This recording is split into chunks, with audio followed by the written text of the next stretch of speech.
अस्सलाम वालेकुम नाजरीन, कैसे हैं आप? उम्मीद करता हूँ आप खैरियत से होंगे। ये जो अभी इस वक्त जनवरी 2020 चल रहा है, इसका अब ये ख़त्म होने को है क्योंकि 22 जनवरी को 2020 का जो कैप्रिकॉर्न का महीना है वो ख़त्म होगा और फिर एक्वेरियस शुरू हो जाएगा।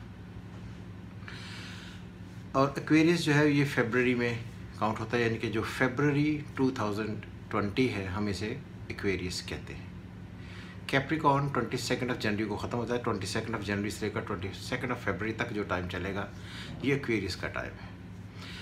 अगर आपने मेरी रीडिंग्स देखी हों 2020 की, तो मैंने बार बार टीवी पर यह कहा है और बहुत सारे मुख्तलिफ चैनल्स पर मैंने ये कहा था कि 2020 का जो फरवरी होगा ये बड़ा डिफरेंट किस्म का डिफ़िकल्ट होगा, एक्साइटिंग होगा। इसमें गवर्नमेंट के लिए बहुत सारी शदीद परेशानियाँ होंगी। ये बहुत गौर से सुनिएगा मेरी कि ये जो फरवरी है ये किसी भी एतबार से पाकिस्तान इंडिया के ताल्लुकात हों, गवर्नमेंट का कोलैबोरेशन हो, गवर्नमेंट के अगेंस्ट धरने हों, लोग सारे इकट्ठे हों और लोगों के लिए इकट्ठे होकर गवर्नमेंट के ख़िलाफ़ जाने के बहुत सारे चांसेस होंगे। इसलिए मैंने आपने जितनी मेरी वीडियोस पीछे भी देखी हैं तब भी मैंने कहा था और अभी भी मैं कह रहा हूँ कि जो फरवरी है, फरवरी 2020 ये गवर्नमेंट के लिए, इमरान खान के लिए, पाकिस्तान के लिए और सारे सर्कमस्टांसेस के लिए बहुत डिफ़िकल्ट होगा। तमाम लोग ये कह रहे थे कि जो जनवरी है, जनवरी 2020 में पाकिस्तान और इंडिया की जंग लग जाएगी। मैंने तब भी कहा था कि Saturn in Capricorn with conjunction of Jupiter, sun and moon, ये सारी चीज़ें एडमिनिस्ट्रेटिव सेटअप को चेंज करती हैं, जिसे हम बार बार कहते हैं रिस्ट्रक्चरिंग का टाइम है, रिस्ट्रक्चरिंग का टाइम है, रिस्ट्रक्चरिंग का टाइम है। पाकिस्तान को नए डिसीशंस लेने हैं, पाकिस्तान को नई हिकमत अमली तैयार करनी है, पाकिस्तान को नई प्लानिंग करनी है अपने मुस्तकबिल को बेहतर करने के लिए। ये उसका तो साल हो सकता है, उसका महीना भी हो सकता है, लेकिन किसी भी तरीके से इंडिया और पाकिस्तान में एक पूरी, जैसे हम कन्वेंशनल वार कहते हैं, इसका कोई चांस नहीं है। लेकिन जो वक्त 22 जनवरी से 22 फरवरी तक चलेगा, एक महीना जो होगा एक्वेरियस का महीना, जिसे फरवरी हम कहते हैं, जब सन पाकिस्तान के जायचे में अजीबोगरीब सूरत हाल में नेगेटिव हो जाएगा, तो ये इंडिया के लिए भी बहुत क्रिटिकल होगा, पाकिस्तान की गवर्नमेंट के लिए बहुत क्रिटिकल होगा। मुझे लगता है कि किसी न किसी हद तक इंडिया और पाकिस्तान के दरमियान वर्ड्स एक्सचेंज होंगे।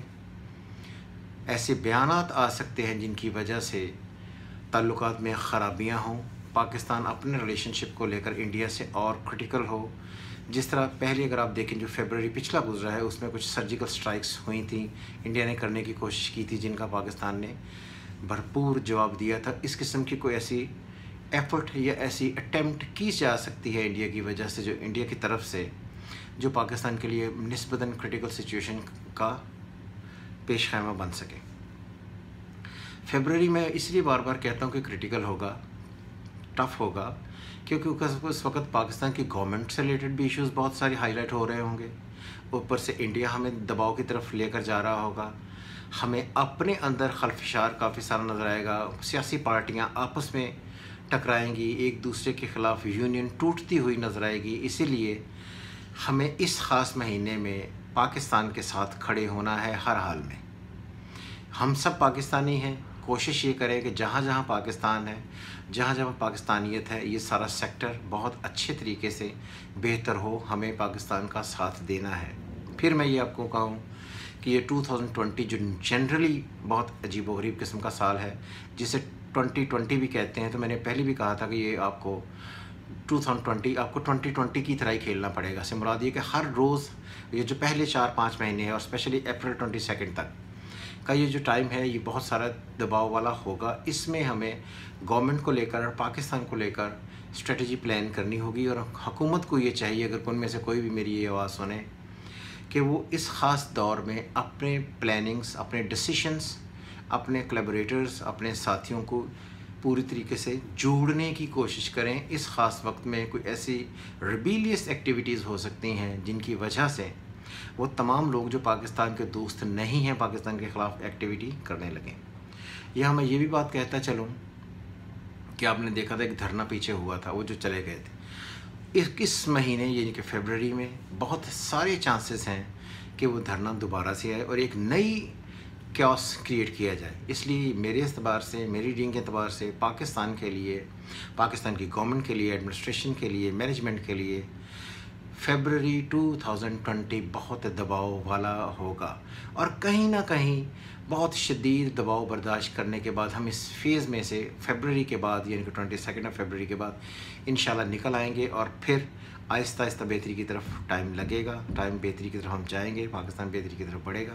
मगर ये बात जहन में हर हाल में रहे कि जो पहला सेशन है, जब तक अप्रैल में गुजर नहीं जाता तब तक चीज़ें कोई बहुत ज़्यादा बेहतर नहीं होंगी। इसमें इमरान खान एब्रप्ट डिसीजंस ले सकते हैं। ये बात याद रहे कि दबाव डालना जो है वो सिस्टम को एक नए सिस्टम की तरफ लेकर जा सकता है और पाकिस्तान को अपने ऑर्गेनाइजेशनल सेटअप की रिस्ट्रक्चरिंग हो सकती है। हम ये नहीं कहते कि गवर्नमेंट तब्दील हो जाएगी, लेकिन बहुत सारे लोग शायद अपनी सीट्स पर ना रहें और एक नया सिस्टम या एक नए तरीके से लोगों को अरेंज करना पड़े। और फरवरी में ये सारी चीज़ें काफ़ी क्रिटिकल हो सकती हैं, इसलिए बात याद रखें। फिर मेरी वीडियोस देखें, पिछली जो मैंने 2020 में के स्टार्ट में मैंने बहुत सारे चैनल्स पर अपने इंटरव्यूज़ भी दिए हैं, आप यूट्यूब पर भी देख सकते हैं, आप मेरी प्रीवियस रीडिंग्स में भी देख सकते हैं कि फरवरी 2020 पाकिस्तान के लिए कैसा होगा। उम्मीद करता हूँ कि अल्लाह पाकिस्तान के हर कदम पर हिफाजत करे, पाकिस्तान के सिस्टम को चलाए, लोग बेहतर हों, आवाम बेहतर हो। जिसको भी भाई बहन को मेरी ये रीडिंग अच्छी लगी हो या जिसको ये बातें समझ आएँ और वो अपनी इस वीडियो को देखने के बाद अपने कमेंट्स मुझसे शेयर कर सकते हैं। उम्मीद करता हूँ आपको ये वीडियो पसंद आई होगी और आने वाले हालात पर जायज़ा रखें। खुदा हाफिज़। पाकिस्तान जिंदाबाद।